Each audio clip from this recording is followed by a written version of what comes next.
My name is Gill, and I am an ambassador for the Rick Hansen Foundation. You just saw an amazing video about Rick and about the Many in Motion Day that he is creating. One thing that really stood out to me that he talked about was to choose the potential and refuse the limitations. That's something that I believe, and that's something that I talk about all the time as well, because as somebody with a disability, I know that we have lots of potential. Well, we all do, and we should really celebrate that instead of talking about the limitations that we all have as well. All right, so we're here today and we're going to talk about the Many in Motion Day.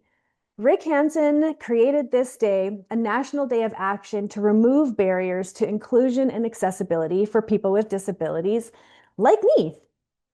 And it's also National Accessibility Week, a week inspired by Rick Hansen's Man in Motion World Tour. Throughout today's presentation, we'll be thinking about accessibility, inclusion, and the kind of legacy that you can leave at your school. As we go along, I'll ask you some questions and invite you to share your ideas, because here, everyone's voice matters. So, who is Rick Hansen? Well, he's my role model, and he's also a Canadian Paralympian. When he was a teenager, Rick had a spinal cord injury that changed how his body worked. Instead of letting that stop him, Rick decided to focus on removing barriers, not just for himself, but for people with disabilities around the world. Rick Hansen is the founder of the Rick Hansen Foundation, a national registered charity that exists to create an accessible, inclusive, and healthy world. Rick himself is a passionate advocate of people with disabilities in Canada and internationally.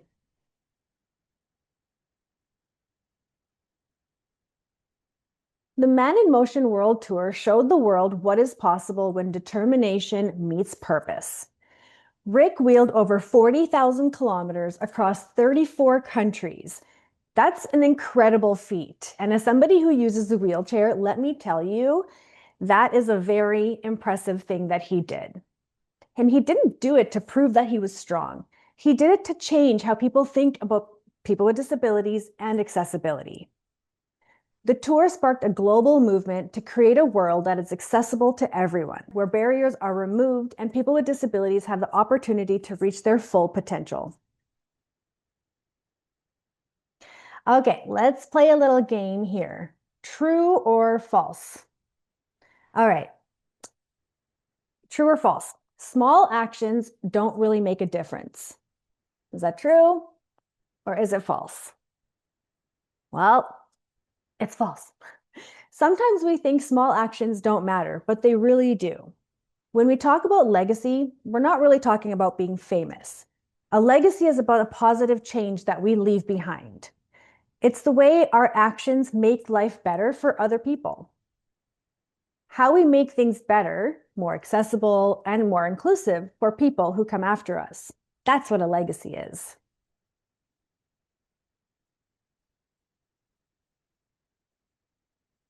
Now, did you know that 1 in 4 Canadians identifies having a disability? That's a lot of people. Disability affects the majority of Canadians. That means most of us have a disability of some sort.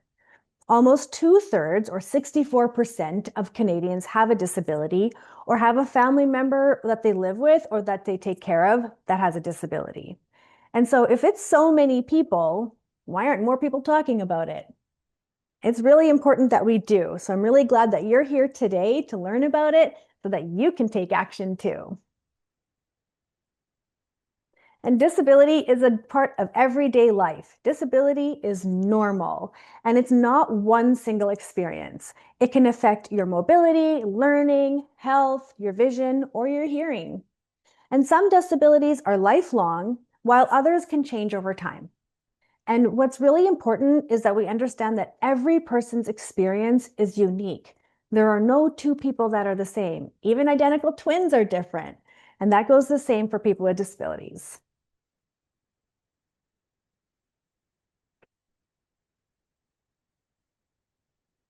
Okay, another true or false.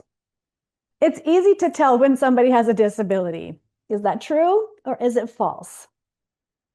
Well, There are many aspects of the person's identity that we can't determine just by looking at them. While some disabilities are visible, like mine, you can see my wheelchair, not right now, but I use a wheelchair. Many are invisible. Just because we can't see a disability doesn't mean it isn't real. The same goes for things like what someone may be thinking or feeling. Respect and understanding are key. And having that openness to learning about what somebody else's experiences are like or how they live their life will give you a little bit of that understanding.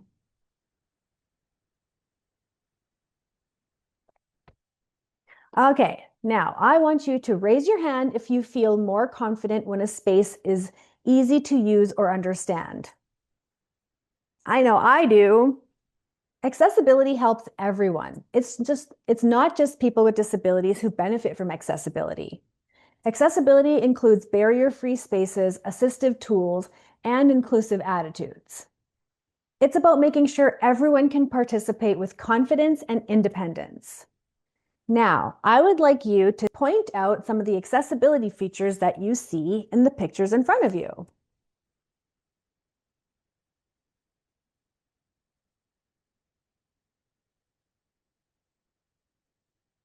Awesome, great job.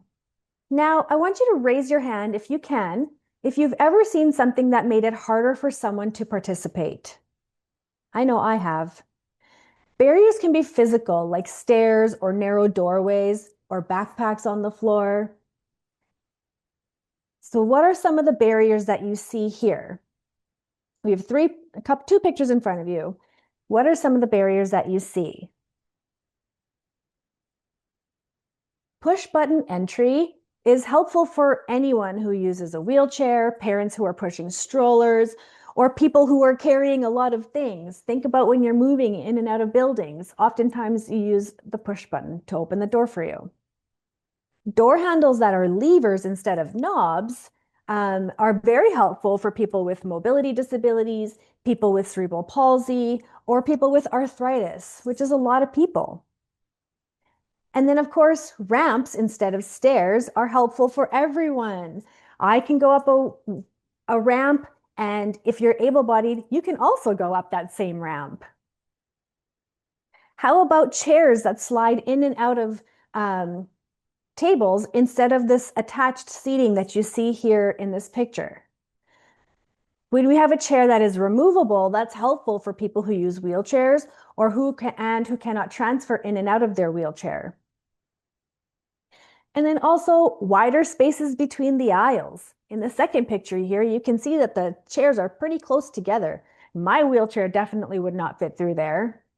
So having wider aisles in stores, in spaces like this, just make it helpful for everyone. People who use wheelchairs, walkers, or crutches, or just bigger people in general. So what gets in the way? Barriers. Barriers can also be attitudinal. These are the beliefs, assumptions, and stereotypes that often people hold about disability without even realizing it. And I know I was guilty of this too before I became the person with the disability. And I really had to look at what are my thoughts and beliefs about people with disabilities. And does it ring true? Is that who I am? And no, it isn't. I had to relearn all of that. One important attitudinal barrier is unconscious bias. Unconscious bias means we sometimes make quick judgments about people based on what they look like or how they move, without even knowing that we're doing it. For example, someone might assume that a person in a wheelchair can't play sports, or that a classmate with a learning disability isn't as smart. These assumptions are unfair and usually wrong. And I've had a lot of people have these unfair assumptions about me. When people find out that I actually have two businesses, they're very surprised because most people don't think that I even work at all. Other attitudinal barriers include assuming someone needs help without asking first. This is a big one, and we get this a lot. I could talk about this for hours on its own. The good news is that once we become aware of our biases, we can challenge them. We can slow down, ask questions respectfully, and get to know people as individuals rather than making judgments about them from what we have seen on TV or what's been told to us. Now, time for a discussion. Can you think of a time when someone made an assumption about you that wasn't true? How did that feel? That's what unconscious bias can feel like for people with disabilities every day. So let's talk about it.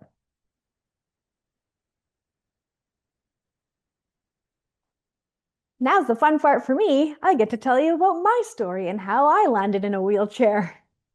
So my story started about 14 years ago when I was on vacation and I ended up getting sick. And it was a really fast process, but basically a virus attacked my spinal cord and I was no longer able to use my legs to stand or walk, or really the lower half of my body I wasn't able to use.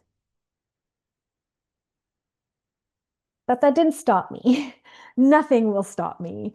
And so I still got to live my life. My focus became my recovery.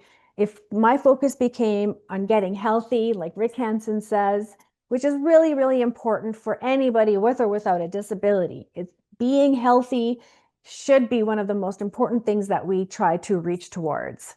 Through my journey of my own recovery, I opened up a business here in Edmonton called RHF Paralysis Recovery Center. And that's the third picture here of my business partner, Nancy, and I, where we get to help little kids and all the way up to seniors learn how to walk again, learn how to use their hands, learn how to interact with their environment. And it's been such a great pleasure to be able to help so many people with disabilities be confident in themselves, actually learn to live and to live loudly and proudly. It's been one of my greatest honors, and it is a big part of my legacy. When we talk about health, we have to talk about moving our bodies. And even though I can't move my whole body on my own, I do try to do as much as I can to keep moving because, as the saying goes, a body in motion stays in motion. And we're talking about the man in motion, Mr. Rick Hansen. So taking after his lead, I know that I always have to move my body and I do it while having fun. And I am grateful that I get to move my body. A lot of people thinking of working out as a punishment, but in fact, it's a privilege. If you have a body that moves, move it. So that's what I do here. I like to go boxing. I'm working out with my trainers at RHF. And then the third picture you see here is of me on our treadmill, learning how to walk again. And of course, we can't just be working out all the time. We have to have fun. If we don't have joy and fun in our lives, what are we even doing here, right? But having joy and having fun also requires you to break barriers and to be courageous and brave to try new things. So the first picture you see here is of myself on the canyon coaster here, where two of my other friends with disabilities and I went down there on their opening weekend. And we all soon realized it is not accessible. And the people who were working there were like, we don't know what to do. And we said, we don't know what to do either, but we're here, so we're going to figure it out. And we did. I showed them how to lift me up and put me in that seat. Same with my other two friends. They figured out how to get into the seats themselves. And we went down, and it was so fun. You get to control how fast you go. I went very fast. I almost lost my shoe, but I didn't. And I had a great time. And the people who were in the lineups watching us and the people who worked there said, thank you so much, because now we know that we can help other people with disabilities. And that's how we change the world, you guys. That's how we do it. One day at a time, one person at a time. And the middle picture here is of myself and my friend Heather, and we were doing yoga in the park. It's so nice to be able to get out of your chair, onto the ground, smell the grass, watch the clouds go by, move your body, and to breathe. I absolutely love yoga because yoga is very inclusive. If you can breathe, you can do yoga. And then the third picture you see here is I'm holding a fork and a knife because you know your girl loves to eat. Love to eat. And I love going out to restaurants with my friends, with my family. Even just sitting at home having a popsicle is a great time to me.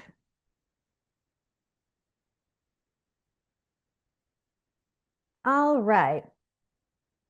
Now that you know a little bit more about me and how I became a wheelchair user and how Rick has inspired me, let's talk a little bit more about the foundation. So, another true or false question here. Kindness can be a way to improve accessibility. Is that true or is that false? It's true. It's true. Kindness can go so far. School should be a place where everyone feels supported. Sometimes one teacher, staff member, or classmate can completely change a student's experience just by choosing inclusion. Think about a time when someone made you feel welcome at school. What did they do? How did that make you feel? Belonging means more than just being in the same room.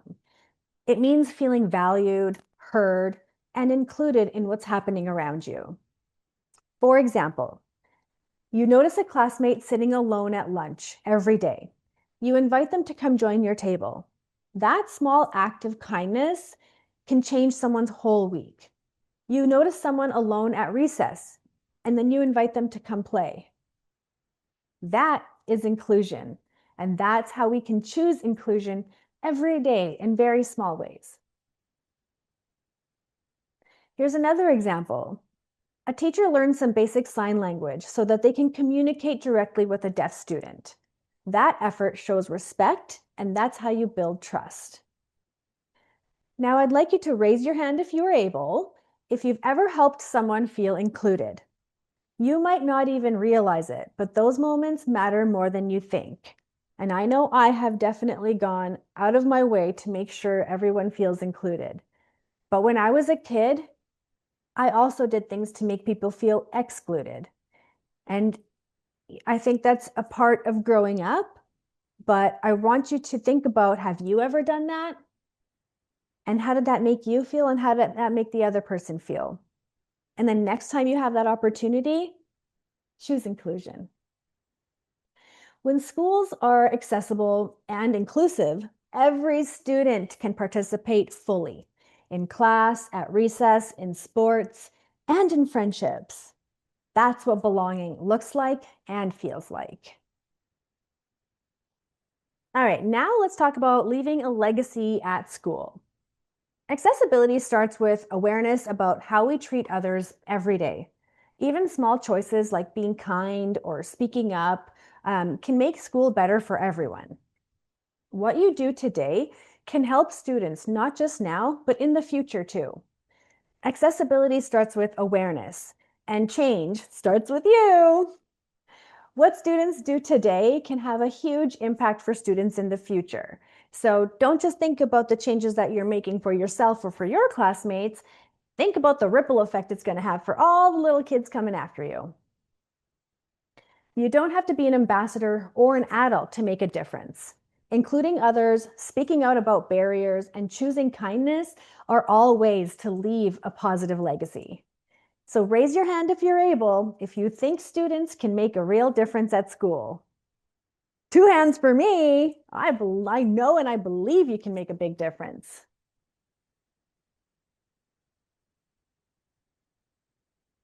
Now it's your turn to put whatever you've learned into action. Each of you will get a checklist. As you explore your school, look for accessibility features and check them off. There are 3 main areas to explore: getting around the school, classrooms and learning spaces, and the playground and gym. Let's see how accessible and inclusive your school is.